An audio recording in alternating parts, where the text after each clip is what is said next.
After returning from a week-long international trip, I was pleasantly surprised when my mother-in-law, Linda, called me with an air of victory. She mentioned something about a $30,000 windfall we had apparently saved. Confused, I tried to recall any recent instance where I had amassed such a sum. As a freelance jewelry designer, I maintain a savings account for unexpected expenses, but I certainly don't keep large amounts of cash around.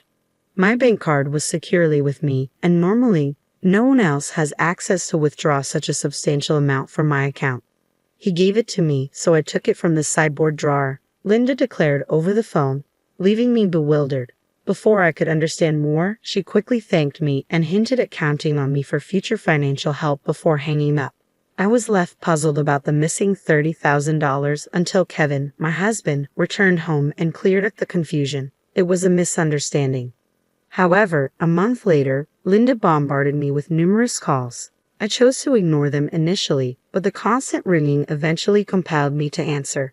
Over 60 missed calls displayed on my phone screen was disconcerting.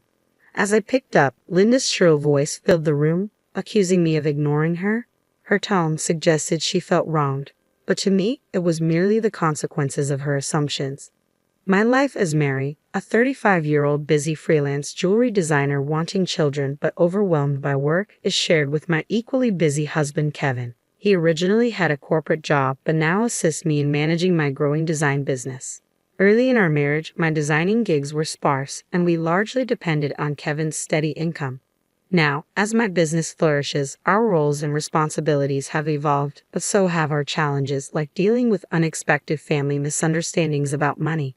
As I neared the age of 33, my career as a jewelry designer had begun to flourish, necessitating better organization of my increasingly hectic schedule.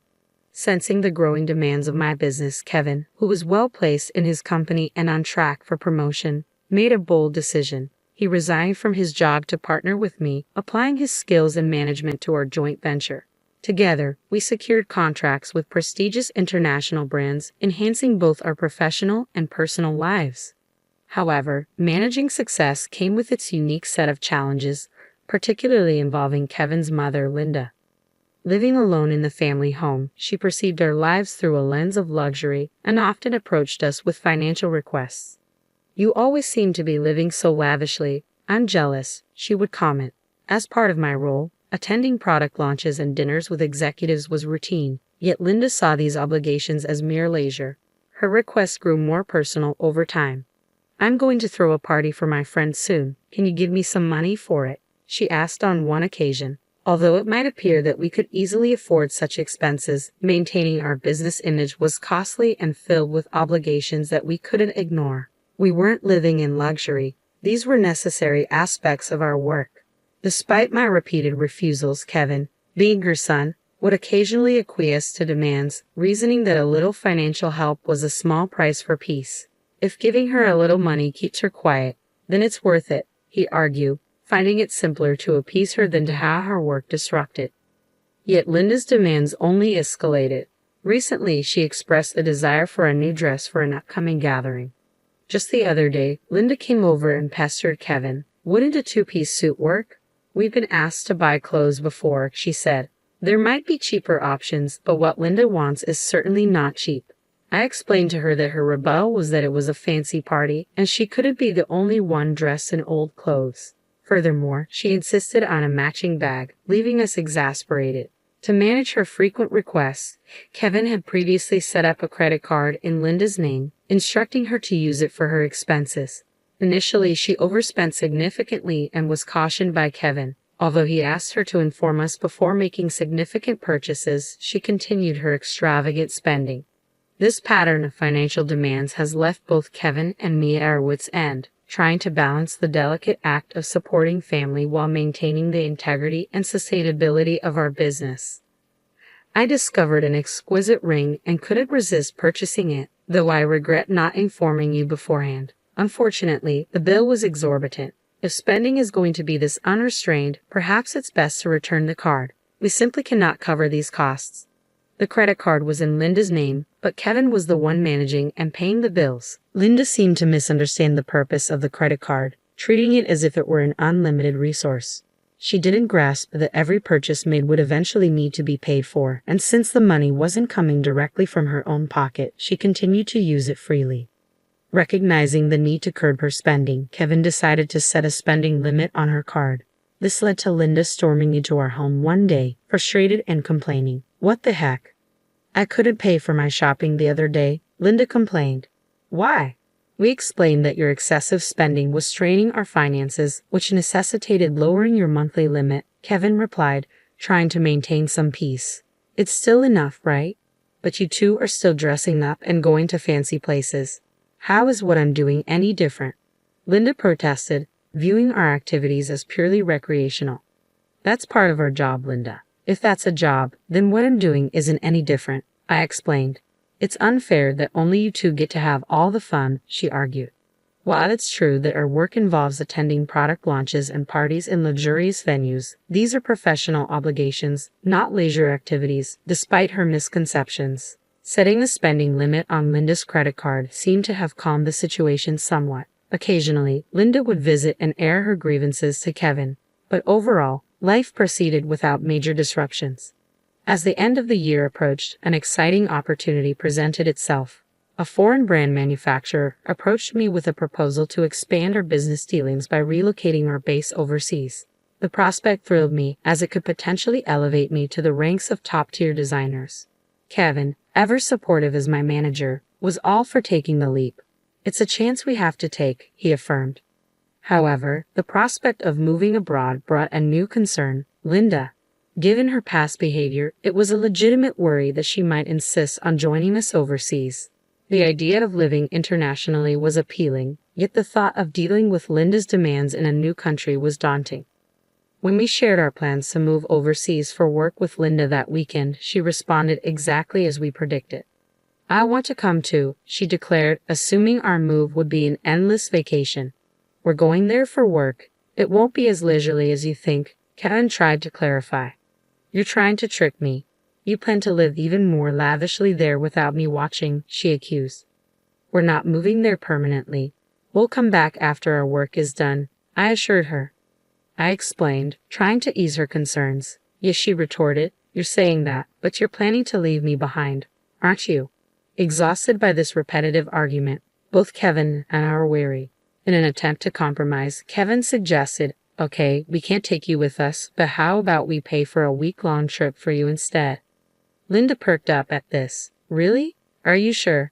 We'll cover your flight and hotel, but you'll need to manage the rest," Kevin affirmed, pleased at least for the moment. However, the peace was short-lived. A few days later, while Kevin was preoccupied with the overseas move arrangements, Linda dropped by unexpectedly. "Hey, Mary," Kevin said, "but I want to shop over there too. Can you give me some money?" she asked. "What about the card that Kevin gave you?" I inquired, knowing she had a designated credit card for such expenses. Linda's face fell. "That's the thing.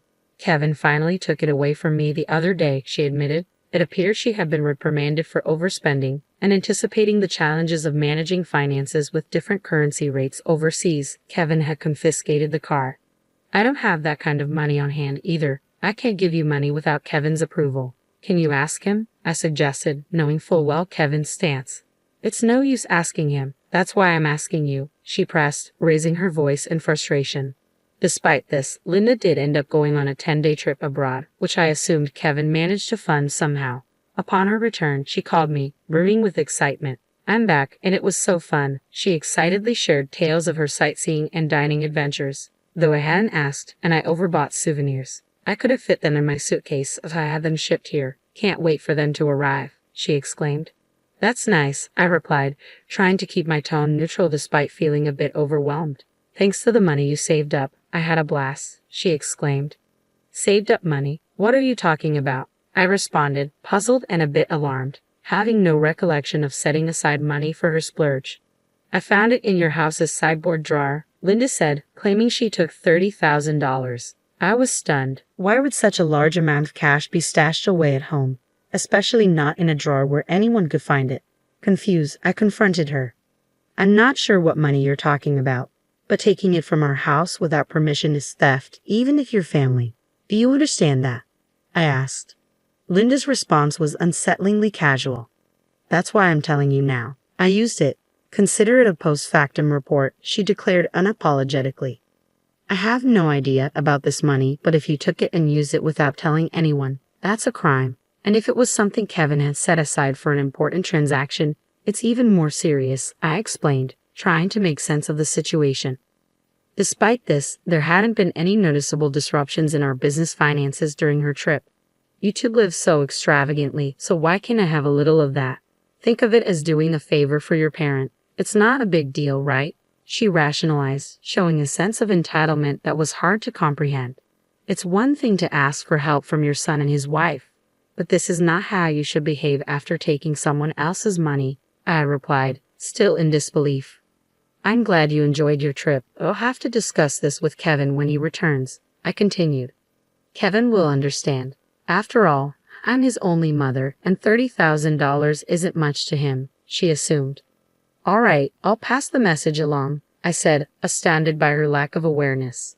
Later that evening, when Kevin came home, he looked troubled. Mary, do you know about the money?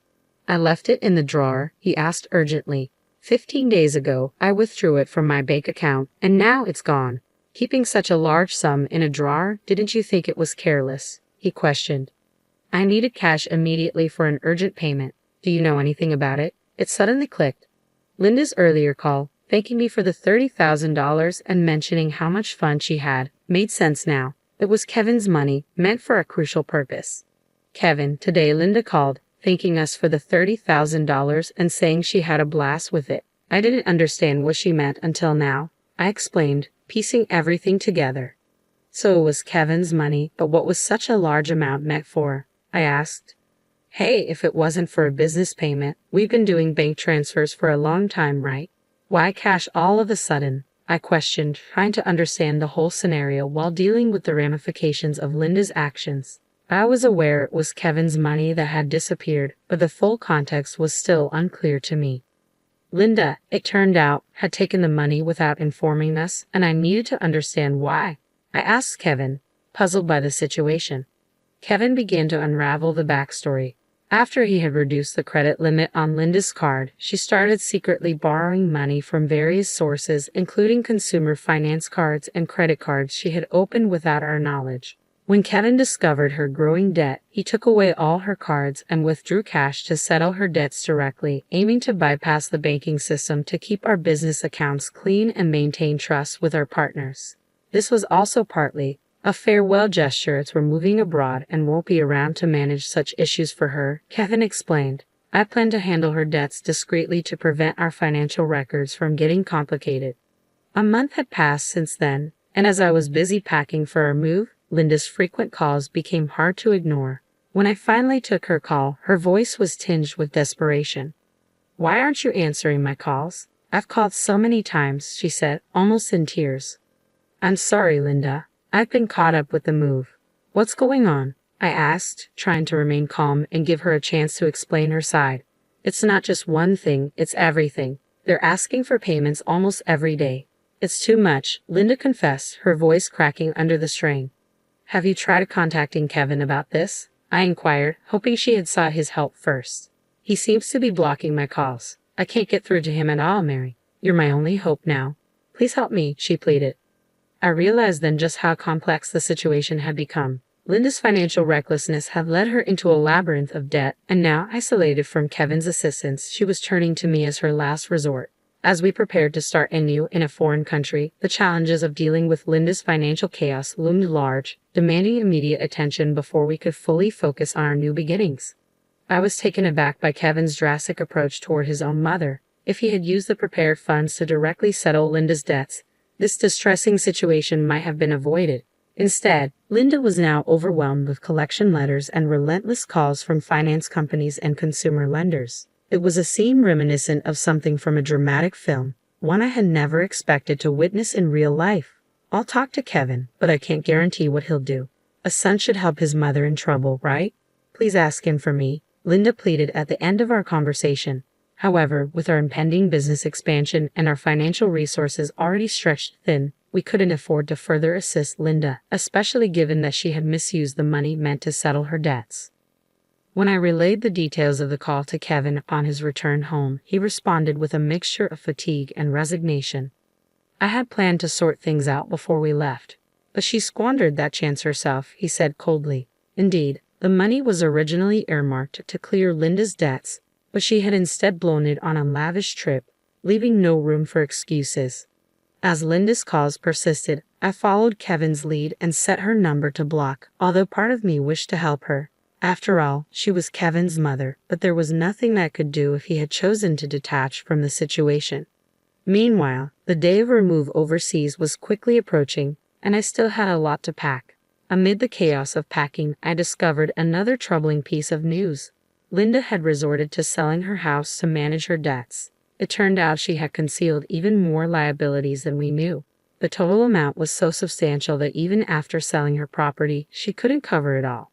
The thought of losing the family home where Kevin had grown up was profoundly upsetting. "Hey, our family home is gone. Are you okay with that?" I asked, sensing his sadness. "How can I be okay, but there's nothing we can do," Kevin replied, his voice tinged with sorrow. Losing the house where he grew up must have felt like a great loss, akin to how I felt when I lost my parents' house early in life. In the midst of these complex feelings and the heavy task of packing, we had to come to terms with the fact that some situations were beyond our control and focus on our future. As we prepared to start anew in a different country, the bittersweet reality of losing a family home struck me deeply. I observed the situation unfolding with Kevin. Unlike my past experiences, Kevin had not only lost the tangible structure where his earliest memories were formed, but also his emotional sanctuary. All this while his mother, Linda, is still alive. It's an indescribable feeling, the mixture of loss and displacement, especially under such painful circumstances. I thought, the impact is profound and complex, far more than mere bricks and mortar. It's about losing a part of one's history and the comfort of a place to return to that no longer exists. Linda, now residing in a modest apartment, faces the daily grind of managing her debts. She works part-time, a challenging reality given her age. Employment opportunities for the elderly are not just limited, they're often physically demanding and less rewarding. This stark new reality for her is a drastic shift from her previous life, believed to be filled with unchecked spending and financial freedom. Though sympathy naturally arises seeing her struggle, it's tempered by the knowledge that her situation is the direct result of her own financial imprudence. Life teaches us that actions have consequences, and Linda's case reaffirms the harsh truth that financial responsibility is crucial at any age. Back in our new environment, the business is thriving beyond our initial expectations. The move overseas has catapulted our brand into the international spotlight, bringing in a flurry of inquiries and offers from various corners of the globe. Every new email and call brings potential for expansion and collaboration, which is incredibly exciting but also immensely demanding. The success is exhilarating, however, it envelopes our entire lives, leaving little room for anything else.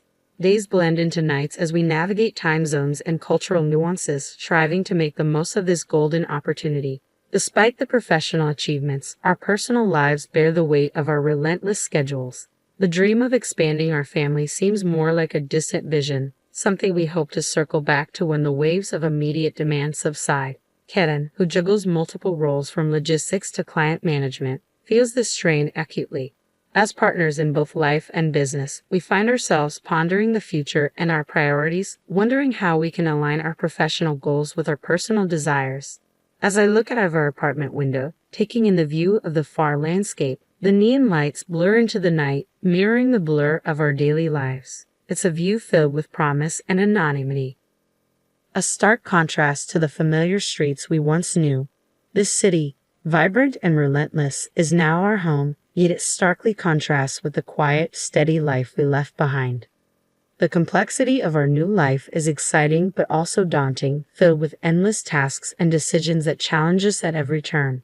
Navigating this new chapter, I often find myself reflecting on Linda's situation and the broader implications of our familial and financial decisions.